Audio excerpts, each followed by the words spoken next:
Salam jumpa lagi bersama saya dalam studi Al-Quran.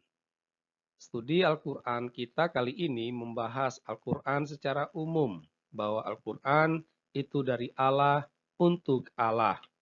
Ini merupakan sebuah kajian logis berangkat dari wahyu Allah sendiri. Ya, karena ini merupakan kajian logis, maka dibutuhkan nalar akal sehat untuk bisa menyimak video ini. Nah, setiap agama dapat dipastikan pasti memiliki kitab suci, ya. Itu. Orang Kristen punya kitab suci, orang Yahudi punya kitab suci, orang Hindu, orang Buddha, orang Konghucu juga punya kitab suci. Ya. Umumnya kitab suci ini dikhususkan untuk umat. Ya. Baik itu umat dari agama tersebut maupun umat manusia pada umumnya. Gitu. Nah, kitab suci itu dilihat sebagai pedoman, sebagai tuntunan hidup bagi umat pemilik kitab suci tersebut. Ini merupakan pandangan umum yang terjadi pada agama-agama yang ada. Ya, jadi setiap agama punya kitab suci yang dikhususkan untuk umatnya. Kitab suci itu berfungsi sebagai pedoman, sebagai tuntunan hidup. Sangat menarik kalau kita membandingkan dengan Al-Quran, kitab suci umat Islam. Ya, tampak jelas di sini ada sedikit perbedaan. Ya, ada sedikit perbedaan. Jika kitab suci agama-agama lain ditujukan atau sasarannya itu terbatas, Al-Quran sasarannya itu jauh lebih luas. Luar biasa memang Al-Quran ini. Ya, tidak seperti kitab suci orang agama lain. Ya, Al-Quran sasarannya, tujuannya itu jauh lebih luas. Ya, kalau kita membaca Al-Quran, maka kita menemukan tujuan atau sasaran uh,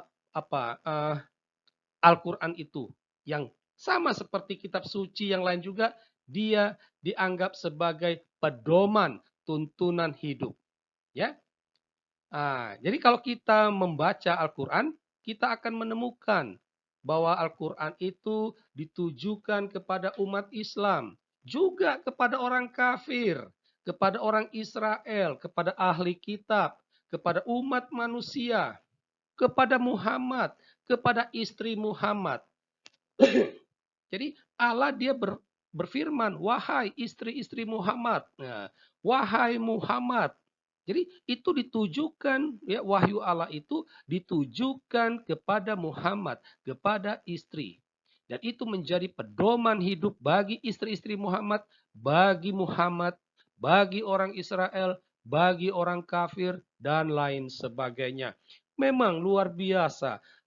Tujuan sasaran Al-Quran itu jauh lebih luas dari kitab suci agama manapun. Ya.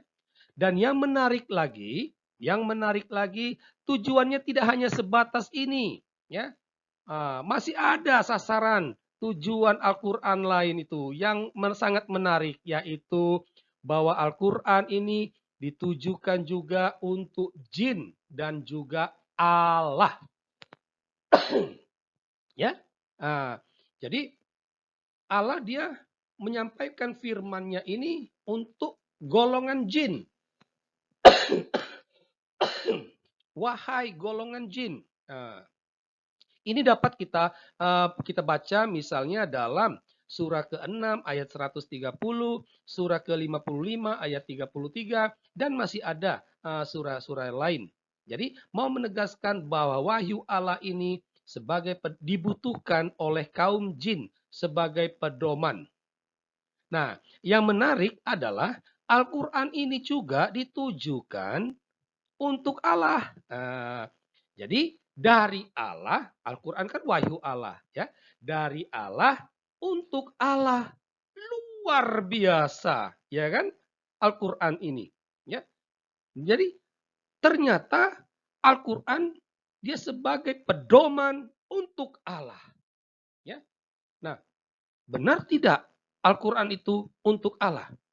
Ini kita bisa baca dalam Al-Quran bahwa di sana ada yang namanya ayat mutasyabihat, ya, dalam surah Ali Imran ayat 7, ya. Itu. Jadi ada ayat yang namanya dalam Al-Quran itu ada ayat yang namanya ayat mutasyabihat. Dalam catatan kaki Al-Quran Departemen Agama RI, ayat mutasyabihat ini diberi keterangan ayat-ayat yang mengandung beberapa pengertian, sulit dipahami, atau hanya Allah yang mengetahui. Jadi ayat itu memang khusus untuk Allah. Ya, ayat itu sebagai pedoman khusus untuk Allah, bukan untuk manusia, bukan juga untuk jin. Luar biasa. Nah, sekarang kita coba melihat ayat-ayat mutasyabihat itu seperti apa saja, ya. Memang sulit, ya, sulit kita menentukan pasti bahwa ini yang dimaksud ayat-ayat mutasyabihat, ya. Namun kita bisa menggunakan logika akal sehat, ya. Nah, kalau kita membuka kitab Al-Quran, maka kita menemukan beberapa ayat yang sama sekali tidak bisa diterjemahkan. Misalnya, Alif Lam Mim. Ini dapat dibaca dalam surah Al-Baqarah, Ali Imran, Al-Ankabut, dan masih ada beberapa surah lainnya. Ya, atau Alif Lam Mim Sad. Ini ada dalam surah Al-Araf. Atau Alif Lam Ra dalam Yunus, Hud, Yusuf, Ibrahim, dan Al-Hijr. Alif Lam Mim Ra. Ini dapat dibaca dalam surah Ar-Rad. Kaf Haya Ain Sad. Ini dalam surah Maryam. Ya. Tasin Mim. Ini dalam surah Asy-Syu'ara dan Al-Qasas. Tasin ini ada dalam surah An-Nam. Hamim, Al-Mukmin, Fusilat, Az-Zukhruf, Ad-Dukhan, dan masih beberapa surah lainnya. Ya. Ada Ain Sin Kaf. Ini dapat dibaca dalam surah Asy-Syura. Ya. Nah, kalau kita membaca catatan kaki surah Al-Baqarah terkait dengan ayat ini, di sana kita dapat membaca bahwa maknanya hanya Allah yang tahu. Jadi hanya Allah yang tahu. Tetapi kenapa ditulis dalam Al-Quran untuk manusia? Ini yang aneh. Ya, ini Al-Quran ini luar biasa tetapi membingungkan dan juga aneh. Wahyu Allah. Dan kenapa pula Allah membutuhkan pedoman dari dirinya sendiri? Dan itu ditulis pula dalam kitab Al-Quran untuk manusia. Inilah keanehan Al-Quran. Ya. Nah, jadi saya tidak tahu persis apa maksud tujuan Allah tersebut. Tetapi yang pastinya adalah ternyata Allah tetap membutuhkan pedoman untuk hidupnya. Dan pedoman itu dari dirinya sendiri. Dan itu ditulis kepada manusia. Sekian kajian kita, semoga mendatangkan pencerahan. Terima kasih.